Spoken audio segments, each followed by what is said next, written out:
جب یورپ کی طاقتوں کو قسطنطنیہ کی فتح کا علم ہوا تو ان کی بے چینی کی انتہا نہ رہی۔ انہیں یہ معلوم کر کے بے حد افسوس ہوا کہ وہ شہر جس کی بنیاد قسطنطین نے رکھی تھی اور جسے اب تک مشرق میں مسیحیوں کے سب سے بڑے مرکز کی حیثیت حاصل تھی، اب مسلمانوں کے ہاتھوں میں جا چکا ہے۔ اس وقت ترک اتنی طاقت حاصل کر چکے تھے کہ ارد گرد کی کوئی بھی سلطنت ان کے سامنے نہ ٹھہر سکتی تھی۔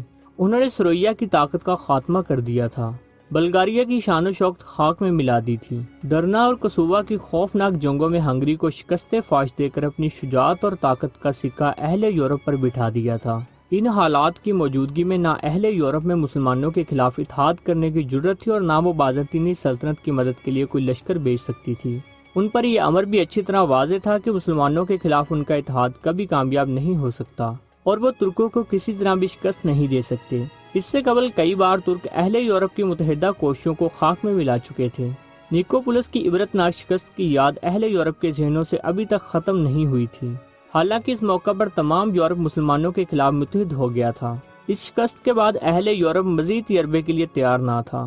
مسیحی طاقتوں کا جذبہ دشمنی بھی سرد پڑ چکا تھا، لیکن یورپ یونانی کلیسا کے ساتھ اپنے ہزار اختلافات کے باوجود اس بات کو برداشت نہ کر سکتا تھا کہ مسلمان اس طرح آسانی کے ساتھ ایک مسیحی سلطنت کو ہڑپ کر جائیں۔ اسے ڈر تھا کہ آئندہ مسلمان ان علاقوں کی طرف قدم بڑھائیں گے جو کلیسا روم کے پیرو ہیں، پوپ کو اپنا روحانی پیشوا مانتے ہیں، اور اس طرح یورپ سے کلیسا روم کے اقتدار کا خاتمہ ہو جائے گا۔ اسی خطرے کے پیش نظر پوپ ہیوس دوم نے جوش خطابت اور سیاسی مہارت کو کام میں لا کر ایک نئی صلیبی جنگ کی تیاری کی اور یورپ کو ترکوں کے خلاف متحد کرنے کی کوشش شروع کر دی۔ پہلے تو اس نے چاہا کہ کسی طرح ترکوں کو مسیحیت قبول کرنے پر آمادہ کیا جائے۔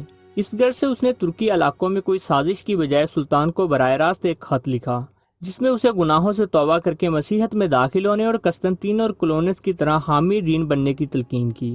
ظاہر ہے کہ اس کوشش کا نتیجہ ناکامی کے سوا اور کیا ہو سکتا تھا۔ پوپ کے دل و دماغ پر اس ناکامی کا بہت برا اثر ہوا۔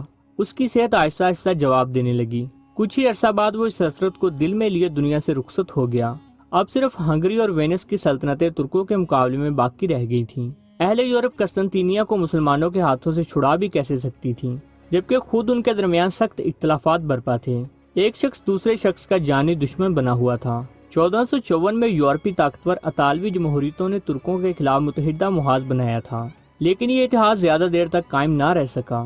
سب سے پہلے جمہوریہ وینس نے اس سے علیحدگی اختیار کر کے ترکوں سے دوستی کا معاہدہ کر لیا تاکہ اس طرح وہ مشرق کے قریب میں اپنے مفادات محفوظ کر سکے۔ ادھر جزیرہ نما اٹلی میں خانہ جنگی پھوٹ پڑی اور کیتھولک مذہب کے پیرووں نے ترکی کے خلاف جنگ کی تیاری کرنے کے بجائے یوحنا ہووس کے متبین پر مظالم ڈالنا شروع کر دیے۔ سلطان محمد ثانی نے صرف 23 برس کی عمر میں قسطنطنیہ کو فتح کیا تھا۔ یہ امر قابل ذکر ہے کہ وہ دیگر عظیم سپہ سالاروں نے بھی قریباً اسی عمر میں عظیم الشان فتوحات حاصل کی تھیں۔ اسکندر مقدونی نے 21 برس کی عمر میں جنانیکوس کی جنگ کے موقع پر ایرانیوں کے مقابلے میں زبردست فتح حاصل کی تھی، اور نیپولین بوناپارٹ نے 26 برس کی عمر میں لودھی کے مارکا میں آسٹریا کو زبردست شکست دی تھی۔ قسطنطنیہ کی عظیم الشان فتح کے بعد بھی سلطان چین سے نہ بیٹھا۔ وہ جنگ کا عادی تھا اور اس کی ساری عمر میدان جنگ میں یا جنگ کی تیاریوں میں گزری تھی۔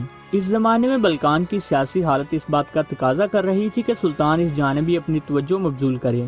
بلکان اور جزیرہ نما یونان میں کوئی پائیدار اور متحد سلطنت قائم نہ رہی تھی، بلکہ یہ علاقے مختلف عمارتوں میں تقسیم تھے۔ ہر علاقے کا حاکم ہوتا تھا جو اپنی جگہ خود مختار ہوتا تھا۔ چونکہ یہ عمارتیں منتشر تھیں اور ان کے مابین کسی قسم کا اتحاد نہ تھا، اس لیے انہیں عثمانی خطرے کا احساس تک نہ ہوا۔ رفتہ رفتہ ان علاقوں میں بدنظمی پیدا ہونے لگی، جس نے کچھ مدت میں شدت اختیار کر لی۔ اس کشمکش میں ترکوں نے بھی اپنی کارروائی جاری رکھی۔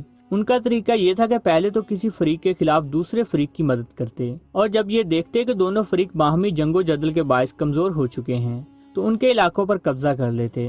سلطان فاتح پہلا شخص نہ تھا جس نے ان علاقوں پر فوج کشی کی۔ اس سے پہلے سلطان بایزید اول اور سلطان مراد ثانی بھی اپنے جرنیلوں کو بھیج کر ان علاقوں کو طاقت و تارج کر چکے تھے، لیکن سلطان محمد فاتح سے پہلے کسی سلطان کے قدم یہاں مضبوطی سے نہ جم سکے۔ 2 سال کے عرصے میں جزیرہ نما یونان کے تمام حصوں پر سلطان کا تسلط قائم ہو گیا۔ یہ علاقہ 19ویں صدی کے ربع اول تک سلطنت عثمانیہ کی عملداری میں شامل رہا۔ بوسنیا کی فتح سرویا کی فتح کے 4 سال بعد 1463 میں وقوع پذیر ہوئی۔ دیگر ریاستوں کی طرح یہاں بھی جنگ اقتدار برپا تھی۔ آئے دن کی بغاوتوں اور شورشوں کے باعث ملک کا امن و امان بالکل ختم ہو چکا تھا۔ تاہم داخلی پریشانیوں کے باوجود شاہ بوسنیا کے لیے ترکی خطرے کی طرف سے جو عین ان کے سر پر منڈلا رہا تھا، آنکھیں بند کر لینا ممکن نہ تھا۔ اس کے رات دن اسی فکر میں گزرتے تھے کہ ترکوں سے نجات کیسے حاصل کرے جو اس کی سرحدوں تک پہنچ چکے تھے، اور آئے دن حملے کر کے اسے وہاں سے جانے کے لیے مجبور کرتے رہتے تھے۔ کوئی چارہ نہ دیکھ کر شاہ بوسنیا 1461 میں پوپ کے پاس پہنچا اور اسے ترکی خطرے کا احساس دلاتے ہوئے کہا کہ ترکوں کا مقصد محض بوسنیا پر قبضہ کرنا نہیں، بلکہ وہ چاہتے ہیں کہ بوسنیا کی تسخیر فتح کے بعد ہنگری اور وینس کی طرف بڑھیں، اس کے بعد اٹلی کا رخ کریں، پھر روم کو فتح کر کے پوری مسیحی دنیا پر اپنا اقتدار قائم کر لیں۔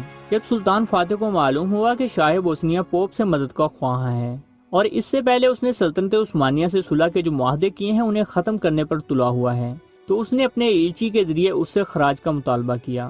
شاہ بوسنیا نے اس ضامن میں کہ پوپ نے اس کی مدد کرنے کا وعدہ کر لیا ہے اور بہت جلد مسیحی لشکر لے کر اس کی مدد کے لیے بوسنیا پہنچ جائیں گے، سلطان کے ایلچی سے نہایت حقارت میں سلوک کیا، اسے خراج ادا کرنے سے صاف انکار کر دیا۔ سلطان کو یہ برداشت کہاں تھی کہ کوئی ریاست سلطنت عثمانیہ سے کیے ہوئے معاہدوں کو یوں پائے حقارت سے ٹھکرا دے۔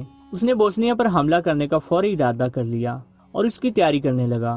جب شاہ بوسنیا کو یہ خبر ملی تو اس کے ہاتھوں کے طوطے اڑ گئے۔ اس نے خراج ادا کرنے کا اقرار کر کے 15 ماہ کے لیے صلح کی پیشکش کی۔ سلطان نے بظاہر تو یہ پیشکش قبول کر لی، لیکن دل میں اس نے اس ریاست کو فتح کرنے کا ارادہ کر لیا تھا۔ چنانچہ بوسنیا کے ایلچیوں کی روانگی کے 4 دن بعد اس نے لشکر کو کوچ کرنے کا حکم دے دیا اور بڑی تیزی سے سفر کرتا ہوا دارالحکومت کی فصیل کے سامنے پہنچ گیا۔ یہ حملہ اتنا اچانک تھا کہ بوسنیا کی فوجوں کو مقابلہ کرنے کا موقع ہی نہ مل سکا اور عثمانی فوجیں بغیر کسی مزاحمت کے شہر میں داخل ہو گئیں۔ شہر پر قبضہ کرنے کے بعد سلطان نے وہاں کے حاکم کو پہاڑی سے نیچے گرا کر مار ڈالنے کا حکم دیا۔ چنانچہ اس کے حکم کی فوری تعمیل کی گئی اور وہ پہاڑی آج تک اسی حاکم کے نام سے موسوم ہے۔